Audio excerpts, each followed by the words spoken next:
Good morning, everyone. We should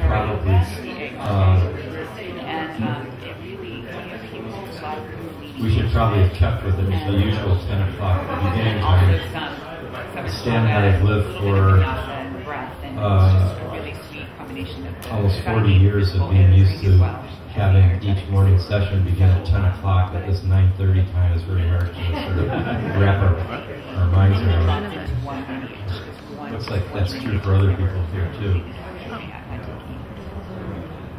So this morning is our finale, and we'd like to be very present for whatever wants to emerge, questions or comments, discussion that you'd like to initiate.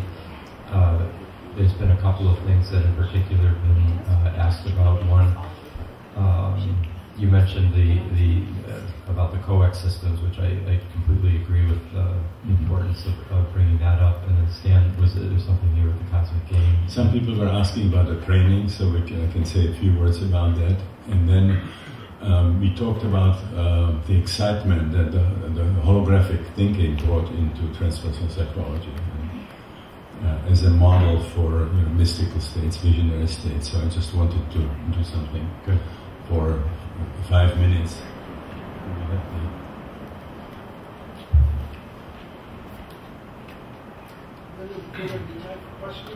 Yes, that would be the main agenda. Yeah. So maybe we might start with the beginnings of holography were when Denis Gabor was trying to increase the resolution of the electronic microscope, and he developed a certain kind of mathematics that underlies optical holography. But optical holography as such was not possible until laser was developed in Malibu. So we'll just talk a little about how you make a hologram and why it is such an exciting model. So if you want to make a hologram, you have to have a source of laser, which is in the upper right corner. Laser is light which is monochromatic and coherent. Monochromatic means that it's just one color, which means that the same wavelength or the same frequency. And coherent means that the rays are kind of aligned. Normally they vibrate in all kinds of directions, so it's a very powerful sort of coherent light of one color. If you want to make a hologram, you send it against this it's called beam splitter, which is like a one-way screen where half of the laser light will go through and the other one gets reflected. The one that goes through is then through mirrors reflected toward a photographic plate, and then the other half first hits the object, like here it's something like an apple that you want to move over to the side there. You're in it. You got that red pen? I was making a hologram of myself.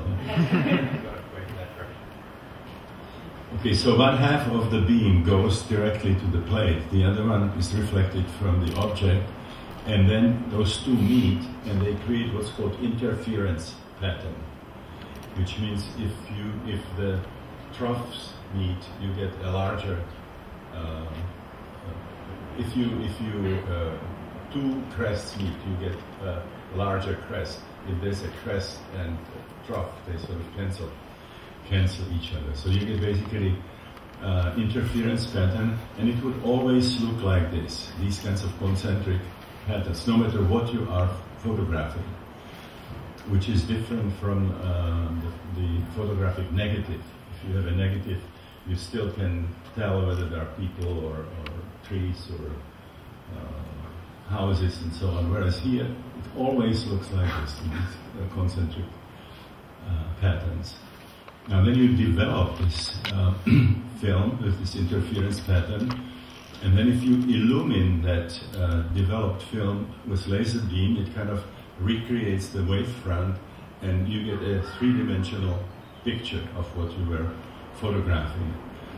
And you can do it in such a way that the picture appears behind the film, or you can make a hologram of a hologram, and then you get what's called a projection hologram, which is the hologram actually steps out of the plate and it's hanging in the air. You can walk around and see it from different angles, with the exception of the area where you would actually cut off the laser. Otherwise you can really go all around.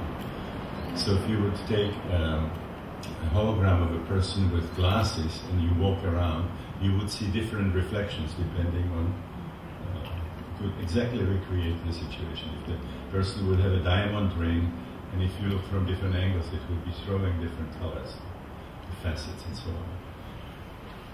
So why is this such a fascinating model?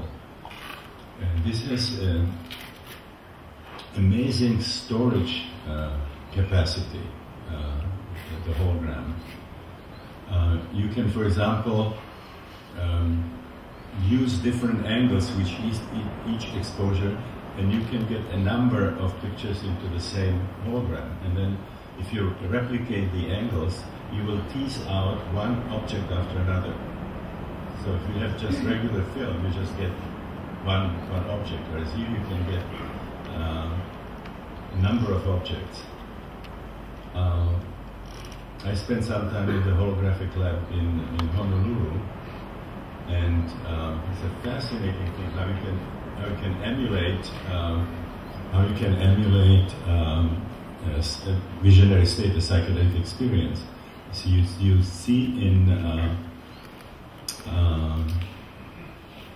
you are in darkness, and you illumine that hologram, and some out of nowhere emerges a figure. And then you change the angle, and that first one disappears, and something else kind of emerges. You can tease out a number of pictures from the same hologram. You can do it either by changing the angle, or you can change it so that each of those pictures is done with different frequency.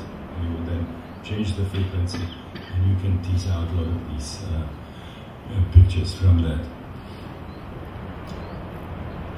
You can also do it without changing the angle.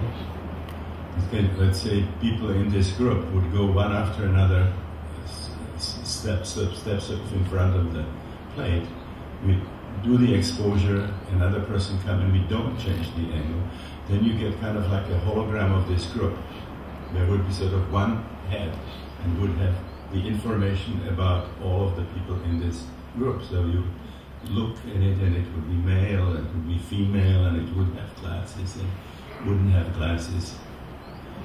So that's an amazing model again for the kind of an experience from a psychedelic session, where you look at a person, and that person suddenly is taking on different forms. I don't know if you saw the Star Trek, when there was the shape-shifting entity that got on Enterprise. Or Terminator 2 was taking these different shapes. It was made of liquid nitrogen. You remember that? And in both instances, they were killed. They zapped the entity, and as the entity was dying, you could see these different faces kind of emerging. And when the Terminator ended up in this liquid metal, again, it's kind of emerging, and you could see the different pictures that were kind of in that Terminator, or that he could turn into. So this emulates a kind of psychedelic experience that you might have when you are looking at a person, and that person sort of is taking these different forms, and sometimes even simultaneously. It could be still the person you're looking at, but it could be Hitler, or it could be King, or, it's Christina, it could be a little girl, and she could be a Polynesian queen. and just sort of be all women in a sense, sort of any number of women. You would emulate that archetype by using this kind of technology. Then there's another fascinating property of the hologram, which is that the information is distributed. If you have a regular photograph and you cut it in half, you just get half of the picture. Whereas in a hologram, you can cut it in 100 pieces, and you illumine each of those pieces with laser, and you still get the full picture. What you lose is some of the resolution. It might not be such a fine texture, but you never lose the whole pattern. So it's an amazing model for showing you how that absolute dichotomy between whole and part can be transcended. You see, in the traditional thinking, in Aristotelian logic, you'd say, well, are you a part or are you a whole? The mystics would say, well, each of us is an insignificant part of the universe, but then again, each of us is the whole universe. So you say, well, what are you talking about? Are you a part or are you a whole? You have to make a decision. Whereas here, you can see how it can be transcended in a very interesting way, in that if you approach it from the world of traditional science, where you are interested in weighing and measuring, 1/100th of a hologram is an insignificant part of a hologram. If you are not interested in what you're weighing, you are interested in the information that you can get out of it. A part of the hologram is just as good as the whole hologram. And in the psychedelic mystical states, we are really interested in information. We are not interested in how much things weigh or measure. So if I experience myself as an elephant, it doesn't mean when you put me on a scale that I'm going to weigh 3 tons. It's going to be significant, but it's not going to be 3 tons. But I get the experience of what it is like to be an elephant. And so we are the whole universe in the sense that we can experience ourselves under certain circumstances as any part of the universe. And it has nothing to do with weight or size. So can we get that?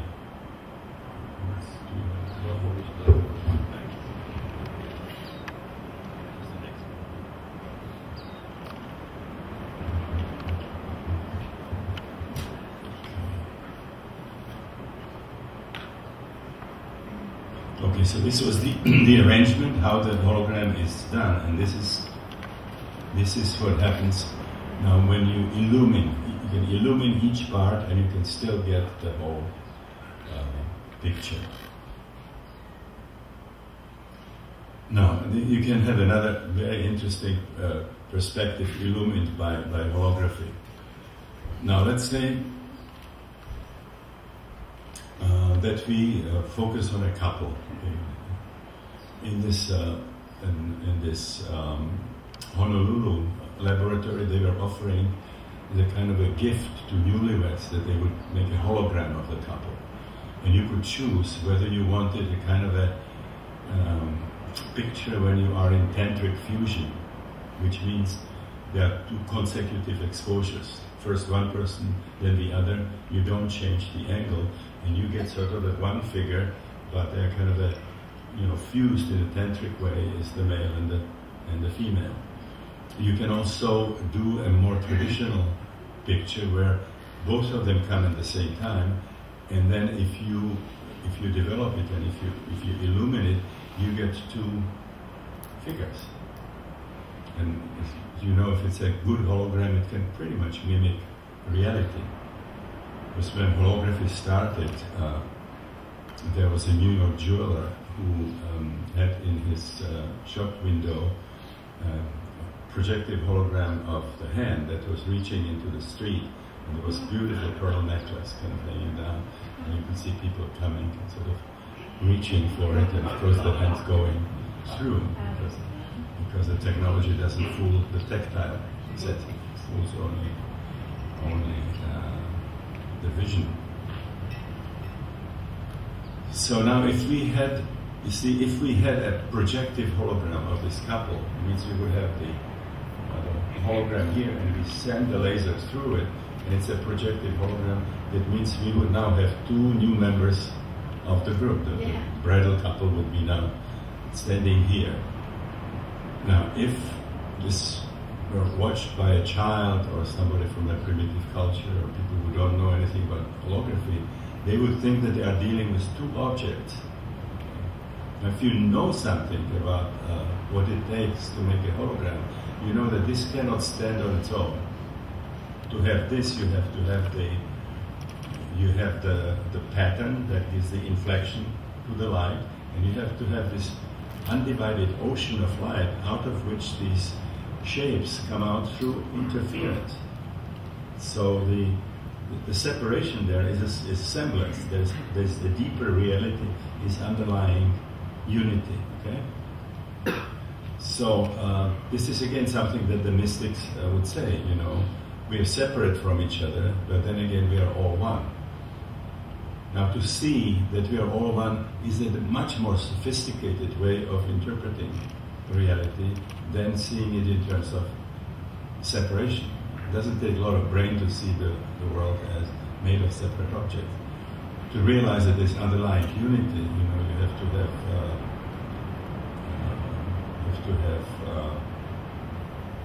Richard Tarnas, you know, you have to have modern physicists with sophisticated equipment to show you that there is underlying unity behind the world of separation. You need a philosophy like Whitehead. So in this sense, the seeing the world, you see, as made of separate objects is a naive perception. A much deeper, much more sophisticated perception is to realize that the true reality involves undivided unity. So this is why we got so excited about this holographic model. And then, of course, there is the model that Karl Pribram developed, the holographic model of the brain, showing that the brain does not have only the linear processing, the neurons where you have yes and no, something that you can simulate by a computer, but there's also parallel processing that uses holographic principles. So those were the two developments, David Bohm and then Karl Pribram, that created a lot of enthusiasm, a lot of excitement as a significant bridge between something like transpersonal psychology and science. Was it David Bohm that first grasped the larger kind of paradigm implications of laser technology, or was it somebody else that applied it? Well, they were actually friends. You know, they were cooperating. Karl Pribram and David Bohm. David Bohm had the idea that again that this is something like a holographic world, and that it cannot stand on its own. That to be created, there has to be another dimension from which that reality is projected. So he talked about the world that we perceive in everyday life as being the unfolded order or the explicate order, and that there is normally invisible dimension that provides the matrix for the creation of this. You know, we talk about something similar, the invisible realm of the archetypes, kind of still forming and informing what is happening here. So David Bohm had the idea of the explicate-implicate order. That was a theory of whole movement, the model of the universe. And Karl Pribram then added this dimension of the holographic model of the brain in his book, which was called Languages of the Brain.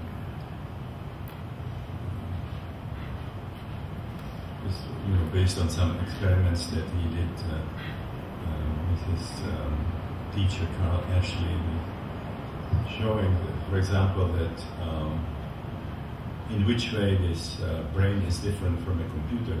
If we learn, for example, to write letter A, what we learn is not just to do this with our finger. We can suddenly expand to other areas. I can do it with my hand. I can do it with my tongue. I can sort of slide on my ass, down the ski slope, and I can sort of make it. I can B, and make an A. So suddenly this irradiates. So that would be the function of the parallel processing. It's not just a linear functioning. So that how the learned properties kind of irradiate somehow in the brain. So anyway, I just wanted you to see that. Would you like to bring up the question about the coexistence? Yeah.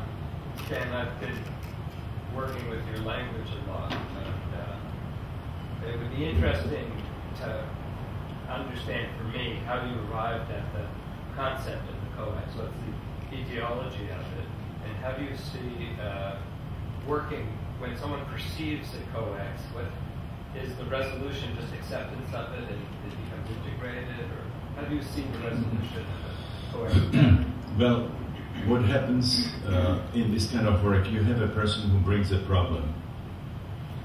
Let me see. I'll give you one example.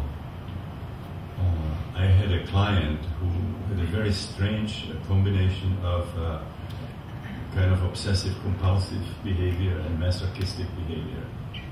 He was obsessed with the idea he should find a man, preferably clad in black, and befriend him, and then when they become friends, he would confide to him that he had this need to be locked in a dark cellar and bound and whipped, exposed to physical tortures.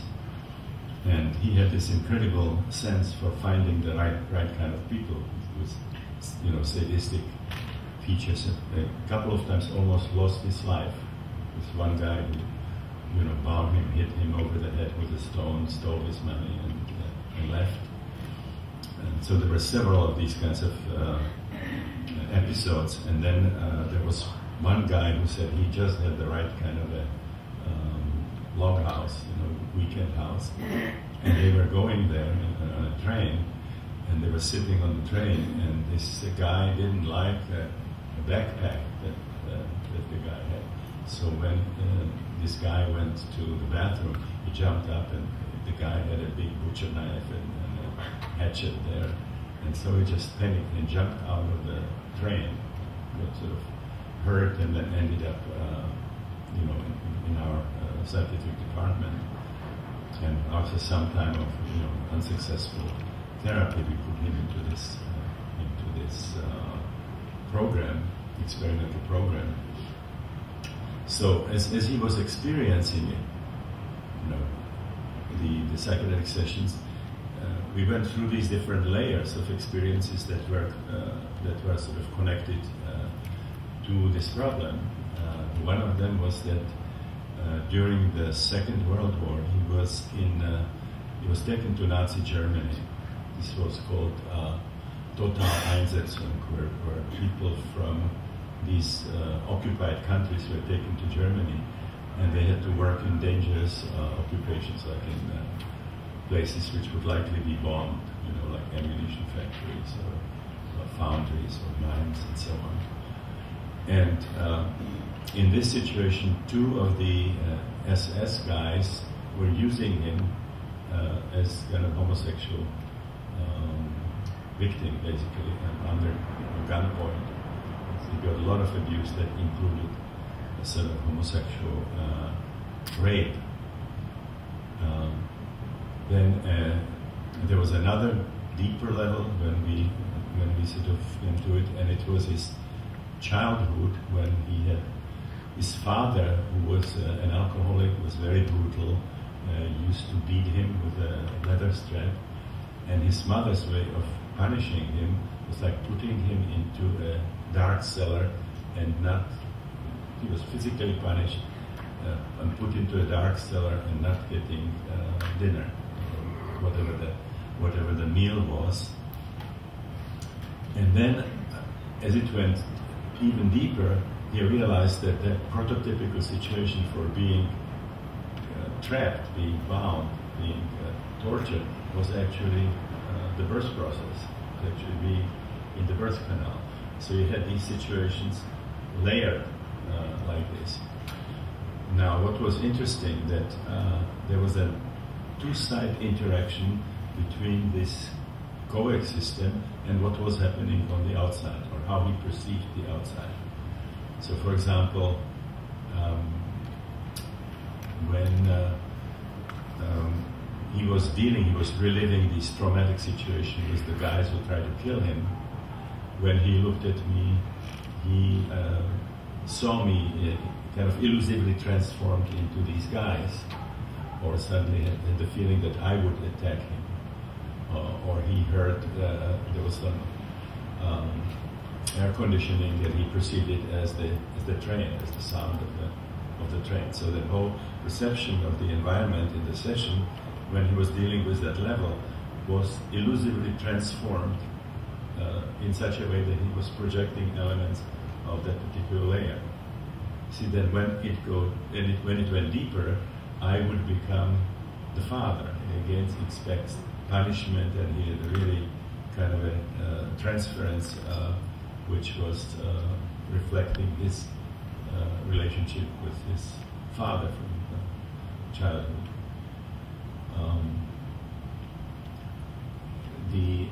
It also went the other way round.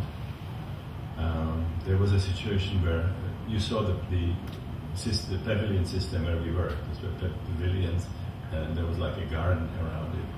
And this was in summer, and we worked with an open window, and a dog was running by and was barking. And at that point, it sent him into that situation where he was in the cellar, and their neighbor had a German shepherd. So every time he was in this cellar, he heard the dog barking. So on the one hand, when a certain level of the coex system got activated, it would transform the perception of the environment in the session, but it was also possible that certain external stimuli, when they have the same elements with a certain level of the coex system, will activate it. And you see it in an extremely kind of distinct way when you're in the session, but the same elements operate in everyday life. You see, so in a sense, for example, one of the consequences is that you would be yourself involved actively in repeating, creating the kind of a situation that would have the elements of the coex. You see, so once he had that problem, he was now creating additional traumatic situations by his choice, by the fact that he was selecting these guys, and he was basically recreating that. Now the interesting thing is that behind it is really a healing impulse, because he needed to experience that confinement and the pain, but he needed to experience it in a situation where his own unconscious would generate it, and he would also have an insight in terms of what he was dealing with. If you just sort of generate the situation externally and it's not connected to that unconscious material, it will not be therapeutic. We just but keep much of this behavior that we would see as pathological behavior is a kind of incomplete, unfortunate attempt to really get in touch with the material and so the coex heal oneself. The coex is an expression of the psyche's self-healing tendency. Would you say that? Well, the emergence of the coex would be a healing impulse. The organism is trying to sort of get it out. And the only way you can get that traumatic material out is when you experience it.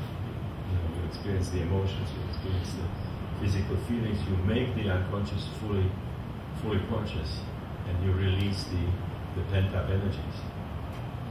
The recognition of the coex, I think, came clinically by Stan noticing that when people would tap into a particular traumatic memory, it would often come, particularly in psychedelic sessions, where you get this kind of multidimensional experience that isn't just focused on one reality. You often are getting multiple realities, multiple periods of a person's life can emerge in one gestalt.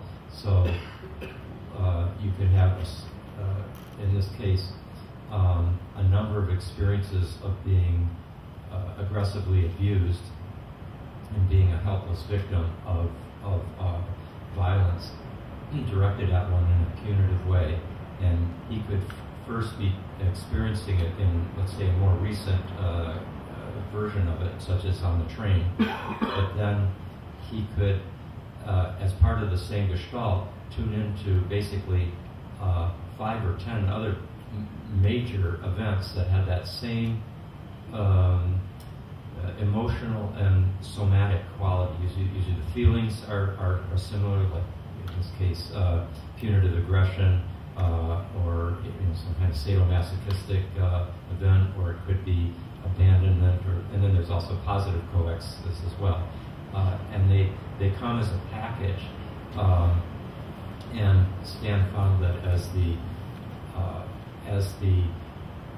LSD sessions progressed and people went deeper and deeper, they were able to tap into earlier and earlier levels of the coex, where the more primal origins of the emotional and somatic trauma originated and or were grounded in the body and psyche. And then eventually it seemed to, all of these, because of the richness of the birth experience, virtually almost everything is in at some point in the perinatal process, whatever it might be, unconditional love, extreme distress, violence perpetrated against one, arousal of tremendous anger, sexual aggression or anxiety. I mean, just the whole panoply of human emotion can be part of the whole process. So that the birth process is such an intense level of it that seemed to serve as a kind of primary foundation for all of these different coexes that one might tap into. And what we found clinically is that when a person would really get in there at a deep level, they were able to have often a single experience that would bring to consciousness the kind of cumulative weight of emotion and intensity of feeling and somatic charge that had built up over a whole lifetime. And often there could be one primal memory that was sort of emerging that contained in a condensed way all of these lifetime experiences, and then they discharge in a kind of massive catharsis, an abreaction that couldn't be explained by just that one event coming out. It was the whole accumulation of a lifetime with comparably profound healing consequences. And that's where the idea of the coex became so therapeutically useful. It not only made sense of the way in which the psyche constellates events and experiences and fantasies from different parts of a life and holds them in a coherent system, locked in as almost like a self-personality in the psyche, but it also helped to explain the cumulative power of the discharge, the release, and of the healing. And in more recent years, this moves past Stan's original formulation of the coex. We came to realize that the term coex refers to systems of condensed experience, coex, condensed experience, was also relevant to transpersonal levels past the perinatal, so that when you're reliving aspects of birth, there could be experiences from what appear to be other lifetimes that are coming in. For example, the classic case of a person experiencing all the periods in this life where they had not been able to breathe and were choking, like whooping cough or some kind of being choked by a bully in a childhood fight, or then they would eventually get to a very powerful choking and strangulation experience in birth, where they found that when they were born, the umbilical cord was wrapped around their neck. But it didn't stop there, because it seems that birth is a kind of transduction point for the whole larger transpersonal dimension of the psyche, where karma and your family history, ancestral, ethnic, kind of psychic field that you're embedded in, coming out of, let's say, the whole Jewish experience, let's say, or African American experience, all that's inside us. Or there could even be tapping into non-human phylogenetic memories and so forth. And all these seem to, those potential elements of the vast cosmic psyche, as it were, that are relevant to this lifetime's experience, they seem to get kind of pulled into the birth process, where they're imprinted on, and you carry your particular individual concrescence, to use Alfred North Whitehead's term, concrescence of the larger field. And so, for example, this person who's gotten the umbilical cord wrapped around their neck, as they're struggling to be born, the oxygen's being cut off, they're being choked, and they're getting all these postnatal biography versions of the choking.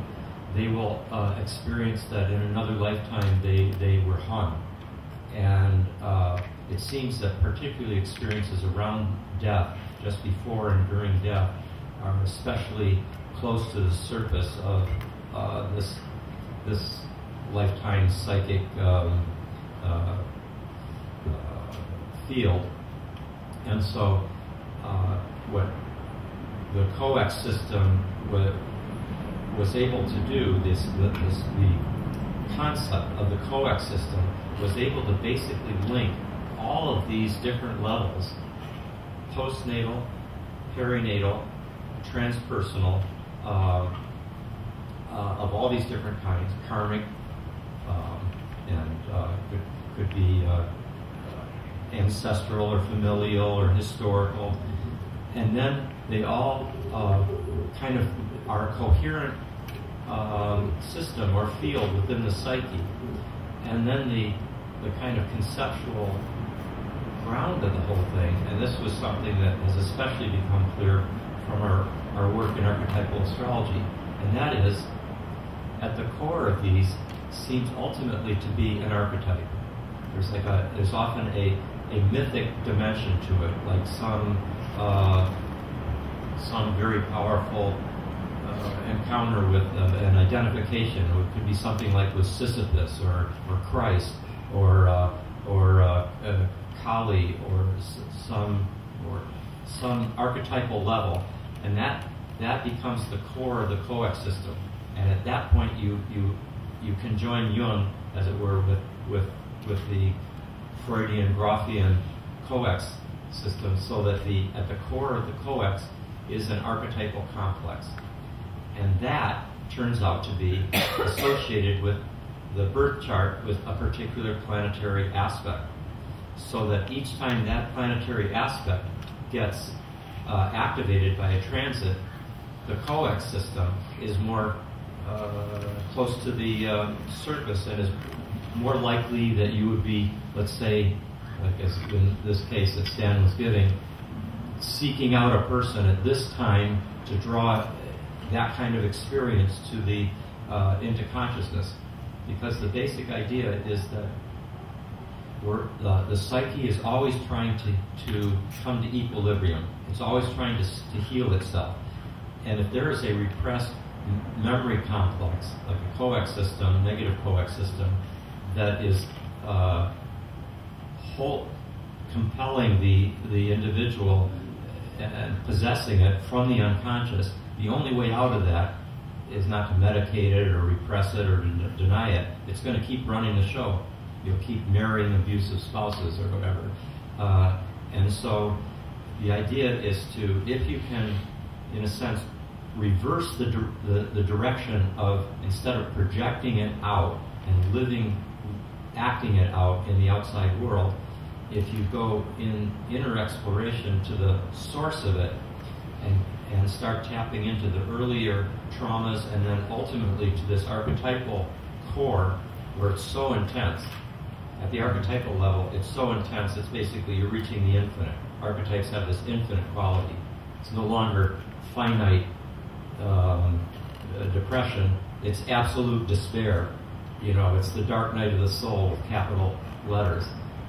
When you tap into that archetypal level, that's where the healing is. That's where the release is. The divine, the numinous dimension of it comes to consciousness and releases from the individual's psychophysical organism, and there's a healing. So the beauty of the coax system is that it provides of this concept is it provides a way of, it makes sense of a tremendous amount of clinical material and gives us a window into how the transpersonal, the biographical, the perinatal, and the archetypal, and finally cosmic archetypal, the astrological dimension, are all coherently connected inside our individual psyche. We're all carrying around so much more than we think as we're living inside our little skin-encapsulated egos. We each the whole universe inside us. Jung had a similar concept of the complex, of course, that he discovered by doing an association experiment, where he would read his clients' list of objects, chair, forest, or whatever, and the person was asked to respond, say the first thing that comes to their mind, and then he was also measuring the reaction time, and he found out that at a certain point the association process became abnormal, and there also things could be happening to the reaction time. So he realized there was something in the unconscious that was disturbing this process, and he derived from this the idea of a complex, but it's quite different from the coax system, because it does not have the layering. It just sees the basic function is the archetype that's operating and is constellating that situation. And as you saw, he does not include birth in this biological birth, in this psychology birth, in the coax dynamics. The birth plays enormous role. And I think it was the fact that the coax actually, or all the coaxes seem to be anchored in birth, then provided the bridge to astrology. And you can say that the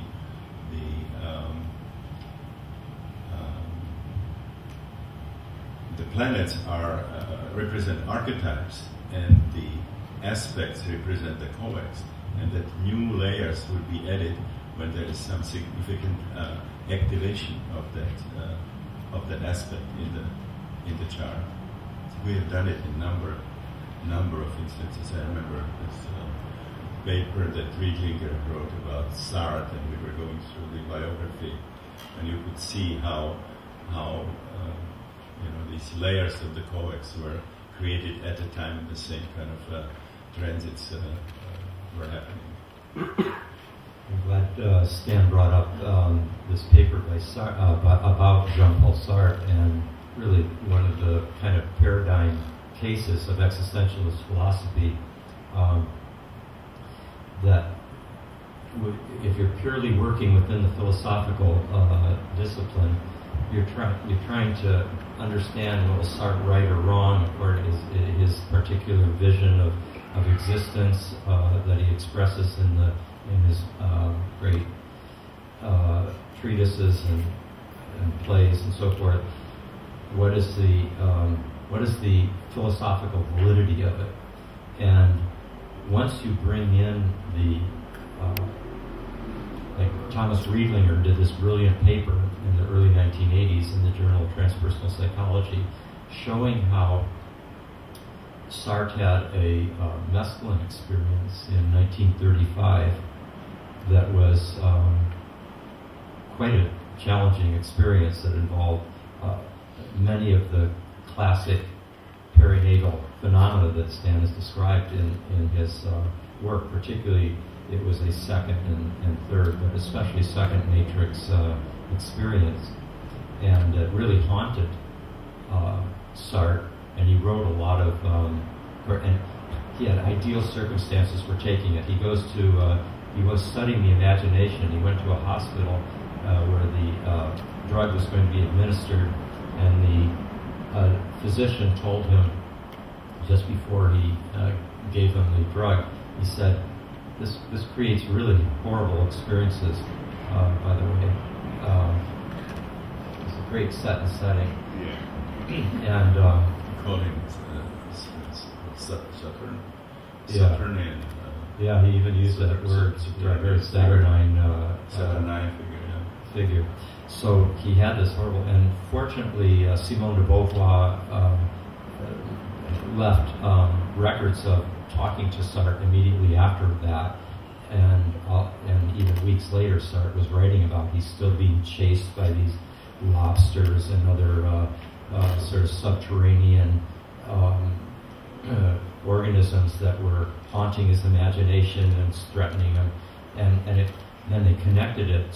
Riedlinger connected it with all these early childhood experiences of death and losing his parents and different things like that.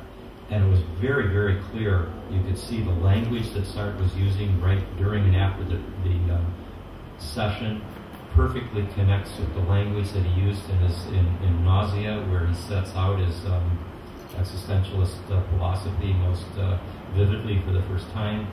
And we now can see how much that particular quality of existentialist philosophy in mid-20th century Western thought reflects a certain psychological condition, a certain dimension of the psyche. It's not the last word. It's not the most advanced philosophical understanding of reality. It reflects an archetypal gestalt that's very convincing when you're in it. And basically, Sartre triggered a very powerful and challenging dimension of his psyche, and then with all the conviction that happens when you're possessed by a complex.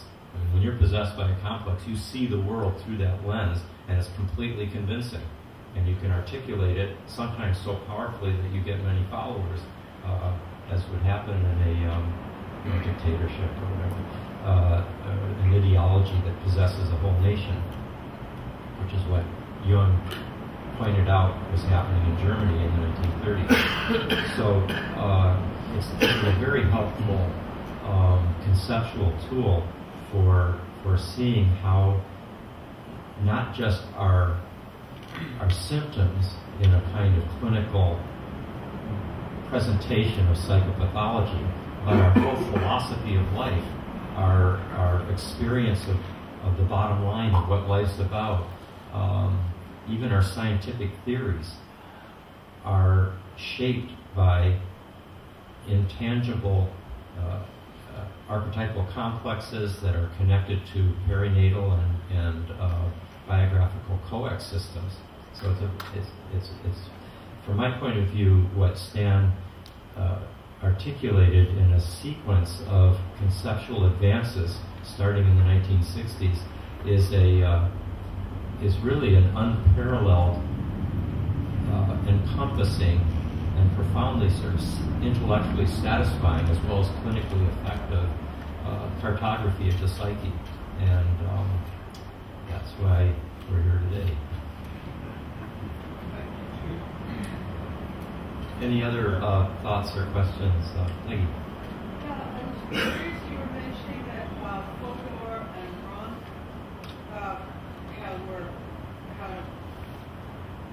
were inspired to think about birth and phase. And then you mentioned, who's the other person?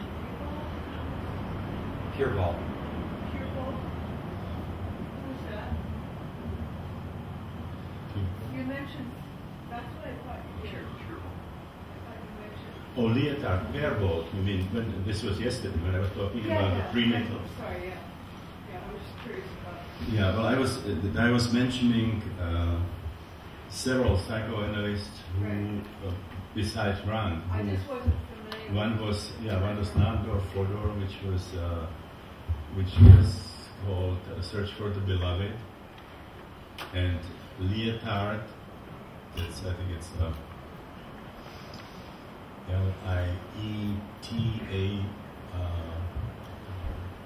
Leetart. Pureball is Peerbolte, and that was called prenatal dynamics. And they managed somehow from the work on the couch, come to the conclusion that birth is relevant, and that prenatal dynamic is relevant. That those are not just fantasies. So he was a colleague of Fodor and Ron? Not necessarily a colleague, no, they just sort of They all independently arrived developed, put the emphasis on it.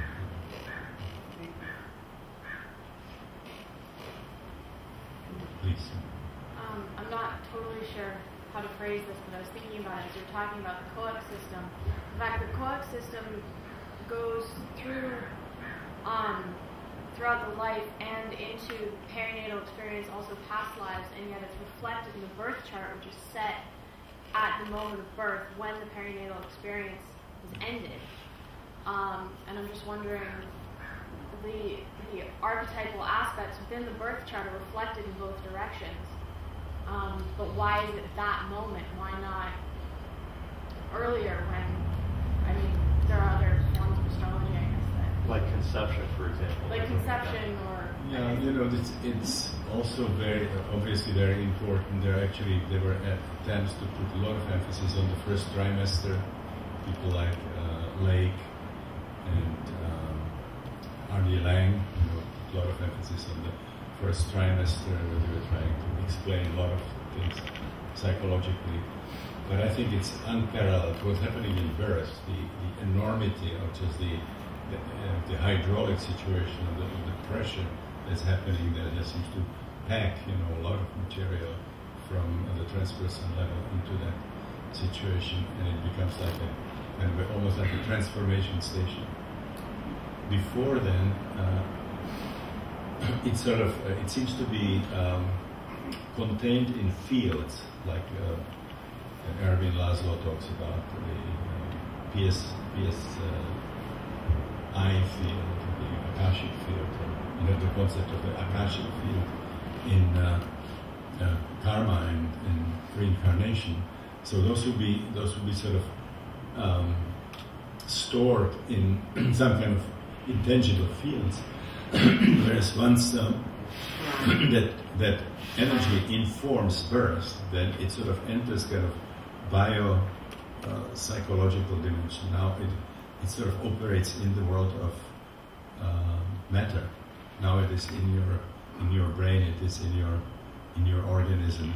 So it entered sort of the material reality from the world when it was just these information fields. Does it make sense? There's, in a sense, I hear you saying there's two questions in a way. What you're saying, one is why birth rather than some other fundamental point of the beginning of a life such as the conception could be a plausible place.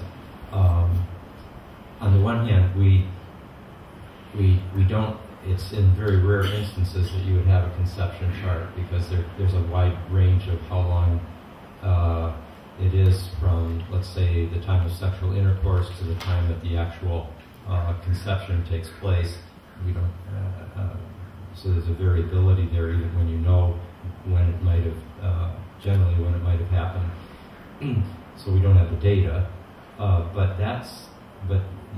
this other point that Stan's making, that it's birth itself that has the titanic elemental energies that almost seem to be serving as a kind of like an energetic transduction vehicle for the impression on the. You think when you look at a little infant who's just been born, how delicate is and wide open is their sensitivity to the environment and so forth.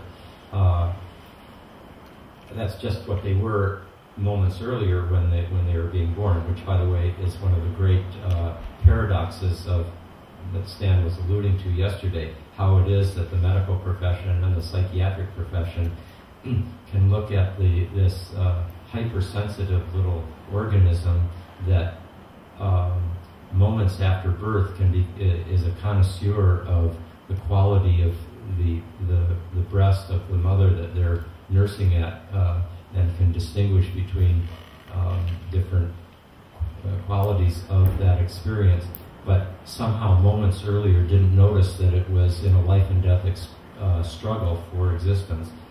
It's just absurd. Okay, so that super sensitive organism has just gone through this absolutely, you take all the most dramatic movies of life and death struggle and going through torture and trauma and strangulation, etc., and then they're just born. Well, you can see how much is being compressed there, and in a way, it's not just physical. It's emotional, but it also seems to have spiritual and archetypal meaning is being conveyed in that process. But the second question I hear you saying is, it's very interesting that the birth chart seems to be relevant to not only what you become as a person unfolding from there, but it also seems to be relevant to what happened prior to your birth. Like, it seems to be relevant to the kind of karma that you're bringing into this lifetime. It seems to be relevant to the even certain elements of the prenatal experience. We notice that with often when a mother has gotten ill in some significant way during the gestation, during the pregnancy, that will be, you'll see that in the birth chart, like a Moon, Saturn, Neptune T-square or something like that, where or you'll see something like the experience of the mother grieving during the pregnancy, that 6 months before the baby was born, her mother died, and there'll be a lot of grief in the field, and that will be visible in the birth chart.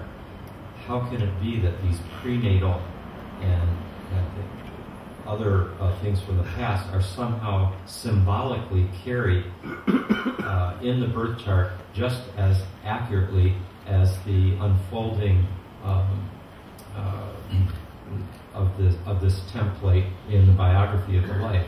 And the only way I can come to terms with that is to just move past a kind of linear time paradigm. And it seems as if the birth moment is a kind of convergence point of past and future, and the birth chart seems to be that this reflection of the macrocosm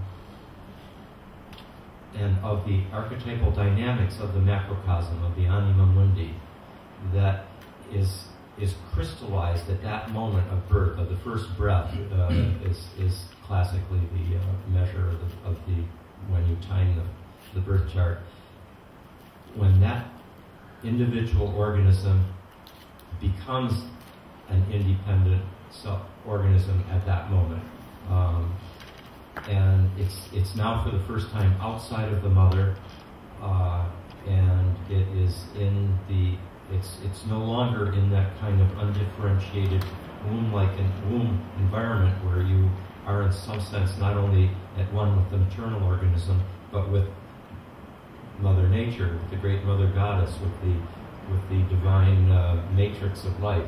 All of that is somehow symbolically held in that transition. So I guess the last point to make in this respect is there are people like Rudolf Steiner who have, I think, authentic insight into the deeper spiritual or kind of clairvoyant insight into these things. He suggests that you're not born until the planets are in that place that most accurately reflects the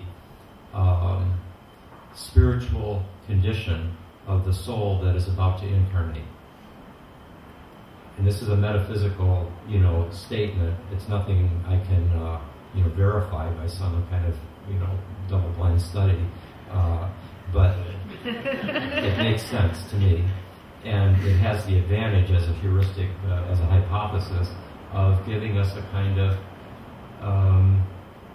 liberation from the sense of, why did I have to be born at that damn moment when, like the old blues songs, born under a bad sign and that kind of thing. I mean, the fact is, many, many people get the insight when they do deep inner work that they were born to these parents and in this time, in that culture, and in these circumstances, because this was what was right for me to, as a kind of choice, perhaps at a higher level of the self, a kind of even conscious choice at some higher level, to undergo this set of experiences, challenges, and potential spiritual advances and evolution that could take place by consciously taking on this particular karma, this particular cross to bear, and this particular set of opportunities and relationships for this lifetime.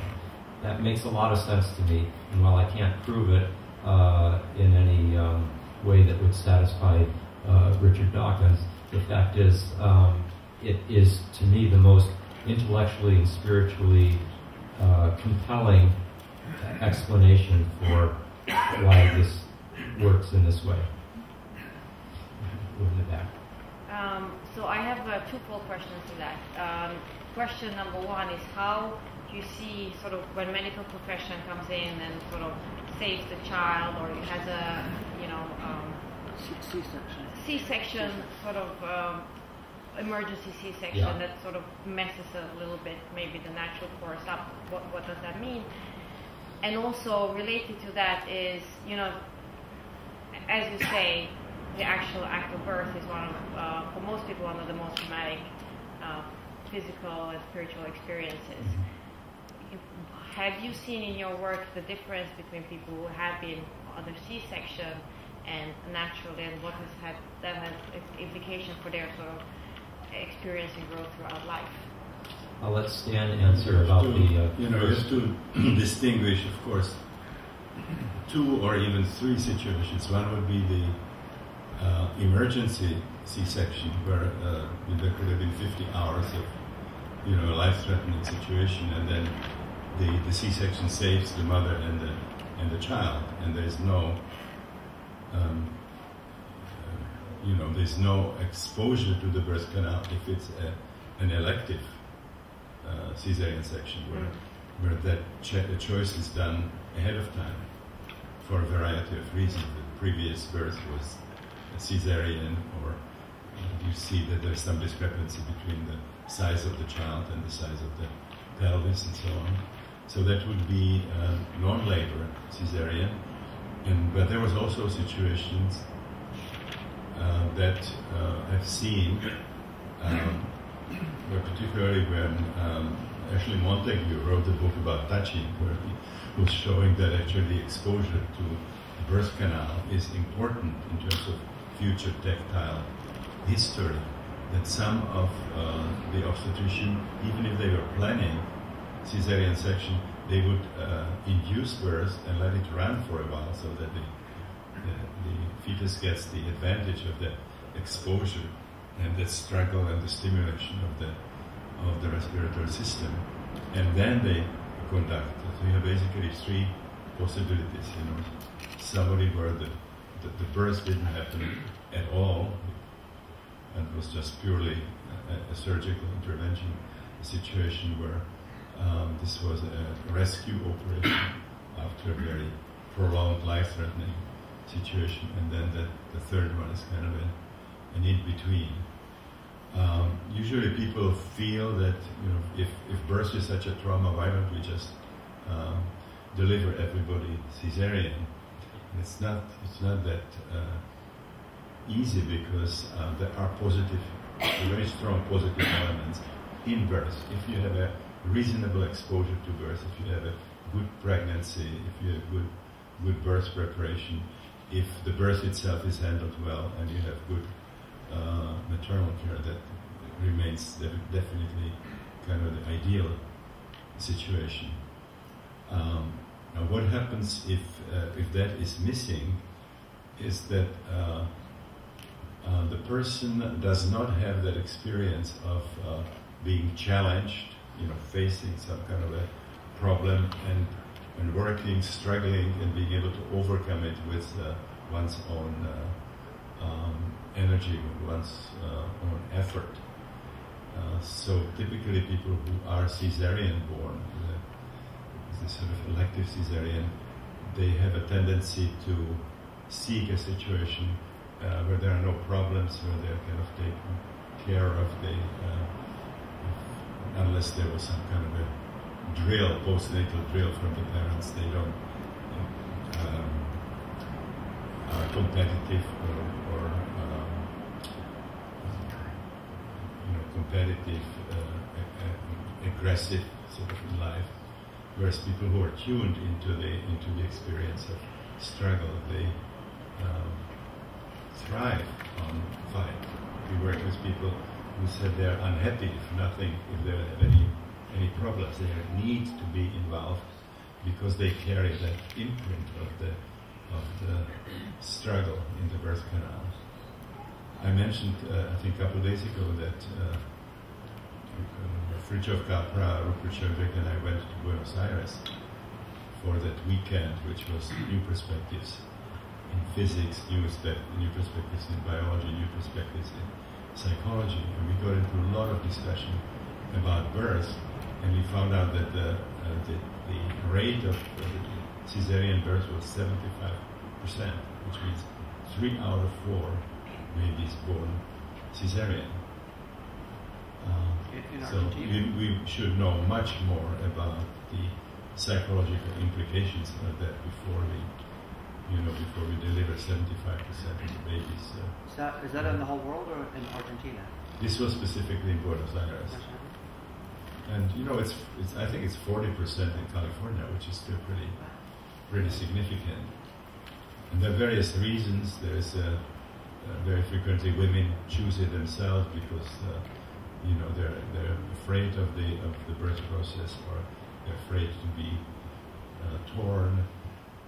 There is you have fetal monitoring, where you can detect slight elements of stress and a paranoia of malpractice suits.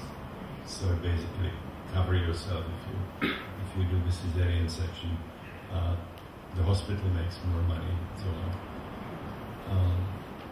But still, the reasonable exposure to birth, natural preparation, and good postnatal care remains the ideal.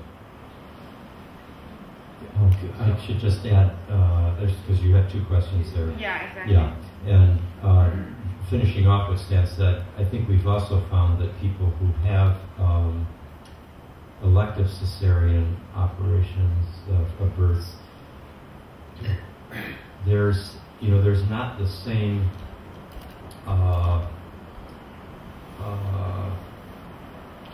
membrane, as it were, or barrier that has to be overcome to reach the undifferentiated and therefore forms of the transpersonal. So I wouldn't be surprised that the tremendous number of cesarean births that have happened in recent generations is helping to, this is totally speculation, but is helping to create a little more of that larger sense of identification with the whole. And I mean, even things like on Facebook and how there's no, in my generation and older, people have much more of a sense of a privacy of the individual, that they wouldn't be exposing this and that, etc. Well, in like the Facebook generation is much more at ease with a kind of fluid. Everybody can be in touch with everybody, all the different aspects of myself. And there's more of a kind of collective identification with the larger human condition in some sense, which can be arrived at through the perinatal process in a powerful way. But that's achieved at the end of a kind of hero's journey. Well, it seems to be almost more intrinsically accessible, but without that same sense of individuation, the hero's journey, the struggle and achievement, and which drive the person who is compelled by the normal birth process. So there's the shadow side of that, which is a less differentiated, wanting things to basically be taken care of in some way, less through self-achievement. But then there's this positive side of, it seems like an easier access to transpersonal and collective forms of consciousness. It's interesting that actually when we see people reliving caesarean birth, that they feel that there's something fundamentally wrong, that they were not born the right way. And a number of situations, they actually ask us to create that situation, which is to use our bodies and create a womb, and they want the experience of sort of freeing themselves, because it means also that asserting themselves in some way, and it is practicing for the challenging of life. Not having good boundaries is not great for life either. I mean, you need to have that kind of a paradoxical sense of individuation, separation, but also connections. Not be alienated. But the paradox is, I sat on, I oversaw a dissertation years ago by someone who had a cesarean operation, and who did a very deep exploration of perinatal imagery that she was working with from her own psychological journey. And quite remarkably, I mean, she had many second and third perinatal matrix experiences, and this was out of an elective cesarean birth. And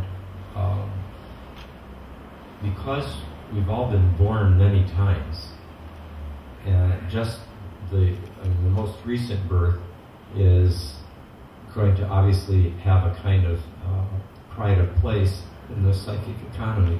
It's going to really have an obviously dominant impact. But we all have been born in the deeper field of our consciousness. We've got a lot of history there. And so we all know what the whole perinatal journey is about multiple times, and it's all inside us. These are deeper archetypal fields that shape the every birth. So this is one of the changes that I think Stan's own thought went through, is going from seeing the four perinatal matrices as a kind of ground per se, and instead seeing the perinatal matrices as being expressions of more comprehensive and supraordinate archetypal fields that seem to be associated with the planets and have multiple ways of expressing themselves, including the 4 perinatal stages. So then the last question: how does this affect the birth chart? I have to say, I've studied the birth charts of many, many people who were born a cesarean, and they work, as we put it. You know, they seem to be valid reflections of the person's life, and they respond to the transits accurately, just the same way as people who had normal births. And so I mean, again, if you have a conviction that things don't happen completely accidentally, the cesarean birth seems to be written into the birth chart itself. I mean, it's accommodated by it. And the only other thing I will add, however, is that the largest statistical research project ever that was done in astrology was a series of research studies done by the Gauquelians in France, very widely known, and that showed quite powerful correlations, very significant correlations between what planets were rising and culminating in the birth chart at birth, like at the ascendant and the midheaven, but also at the descendant and the IC with a little less frequency. But those 4 points of the chart, when a planet was at one of those 4 angles, the character of that planet, like Mars, was found in the charts of sports champions. They did this. There's a huge study. It's done in France and in Belgium, and they replicated it. The skeptical, the Committee for the Scientific Investigation of the Claims of the Paranormal, an international skeptics group, replicated the study because they couldn't believe that this had been showed positive results, and they got the exact same results. Both it was replicated twice, once in Belgium and France, and the second time in the U.S. And it was with Mars and sports champions. It was with Saturn in the charts of scientists. Mars is surgeon. Surgeons. Mars and surgeons. And Jupiter in the charts of politicians, and there's 1 or 2 others as well. But when it was a cesarean birth, the statistical correlations evened out. It did not show the same significance. So I just mentioned that, but I've never seen a birth chart of a person who was born cesarean where it seemed as if the birth chart wasn't accurate. It seemed to really reflect accurately who they were and what their life was like. Is this very quick follow-up? Yeah, we want to be sensitive. Just like, does it also have an impact on the mother? Because, like, we talk a lot about the impact on the baby because it's the first day, but like it's a significant milestone. Yes, indeed. The mother's transits at the time of a child's birth, where the planets are that are transiting the mother's chart, which means what their transits are, that's what the baby's chart is. The baby's birth chart is the transiting planets that are going across the mother's natal chart. So basically, the relationship between the baby's chart and the mother's chart describes the experience of the birth of that child for the mother. So it's a kind of template for the whole. And what's interesting, that's the most powerful version of something that we all experience in every relationship, which is every time we come into a relationship with somebody, especially an intimate, long-term relationship like a marriage, you're essentially coming into long-term relationship with a particular set of transits. Like this, your partner or spouse's or child's transits or a birth chart is transiting your chart for the whole time of the relationship. So if you look at what transits, let's say a Pluto square Sun transit is, and that person who you have come into relationship with has a Pluto square your sun, then that's going to characterize a certain dimension of your relationship and the sun-moon connections and so forth. So, yes, indeed, the mother's transits are huge for not only the mother's experience at birth, at giving birth, but also for the whole nature of the relationship between the mother and child. I'm looking at time. Yeah. Some people were asking about the training, so I just take a few minutes and then we can go back to questioning. So the training that we do is composed of 6-day units, which we call modules, and people have to complete the training. They have to have 7 of these modules, and then there is like about a 12-day certification. Now, 4 of those modules are mandatory that people have to have, which is like what we call the architecture of emotional and psychosomatic disorders, the kind of new insights that you get if you do this work into where depression comes from, what the dynamics of suicide is, different forms of phobias, psychosomatic disorders, and so on. There's one on the healing potential of non-ordinary states.